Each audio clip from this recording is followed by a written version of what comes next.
First question, phone tapping పై దర్యాప్తు చేసే చిత్తశుద్ధి ఉందా లేదా?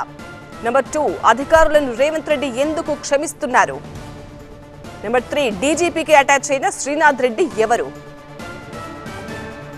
నెంబర్ 4, రిటైర్ అయ్యాక డీజీపీ మహేందర్ రెడ్డి ఎక్కడున్నారు?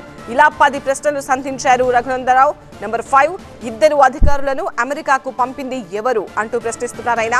మరికొందరిని కూడా కేసుల నుంచి తప్పించేందుకు ప్రయత్నిస్తున్నారా? అలాగే క్వశ్చన్ నెంబర్ 4, ట్యాపింగ్ పరికరాలు ఎప్పుడు ఎంతకు కొన్నారు? క్వశ్చన్ నెంబర్ 8, దుబ్బాక ఉప ఎన్నిక అప్పుడు ఫోన్ ట్యాపింగ్ జరగలేదా? క్వశ్చన్ నెంబర్ 9, మునుగోడు బైపోల్ టైంలో ఫోన్ ట్యాపింగ్ జరగలేదా? క్వశ్చన్ నెంబర్ 10, మార్చి 19న ఒకే ఫ్లైట్లో రేవంత్ హరీష్ రావు ఏం మాట్లాడుకున్నారు? ఇవి ఈ 10 ప్రశ్నలు రఘునందన్ రావు సంధిస్తున్నారు. నా ఫోన్ ఇన్నారు అని చెప్పి మీరు పోలీసుల కన్ఫెషన్లో రాసి కోర్టులో జడ్జి గారికి ఇచ్చిండ్రు.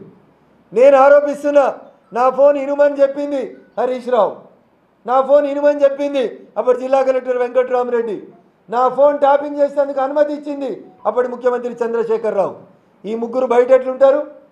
అర్జెంటుగా ఫస్ట్ ఈ ముగ్గురు తెచ్చి లోపలేయండి, ఆ ముగ్గురు ఫోన్లను సీజ్ చేయండి.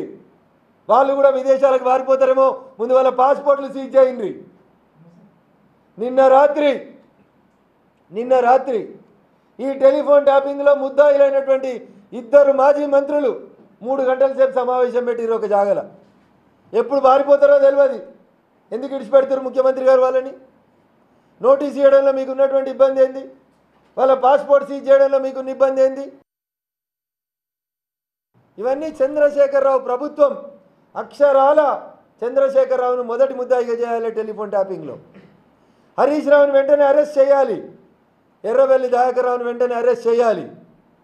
మా డబ్బుల వాహనాలని చెప్పి కొన్నింటిని పట్టించి మా మీద కేసులు పెట్టించి తప్పుడు కేసులు పెట్టించడానికి సహకరించినటువంటి వ్యక్తి ఇంకొక టీఆర్ఎస్ ఎమ్మెల్సీ మిస్టర్ నవీన్ రావు అనేటువంటి ఎమ్మెల్సీ చేసిండు. ఇవన్నీ నిన్న అరెస్ట్ అయినటువంటి పోలీసు వాళ్ళు చెప్పారు. ఎందుకు అరెస్ట్ చేస్తలేరు? ఎందుకు నోటీసులు ఇస్తలేరు? ఇప్పటికే 3 వారిపోయారు విదేశాలకు అని చెప్తున్నారు. వీళ్ళని కూడా వారిపోమని చెప్తురా? ఈ మంత్రుల్ని ముఖ్యమంత్రిని కూడా విదేశాలకు పోయేందుకు ఫెసిలిటేట్ చేయదలుచుకున్నారా?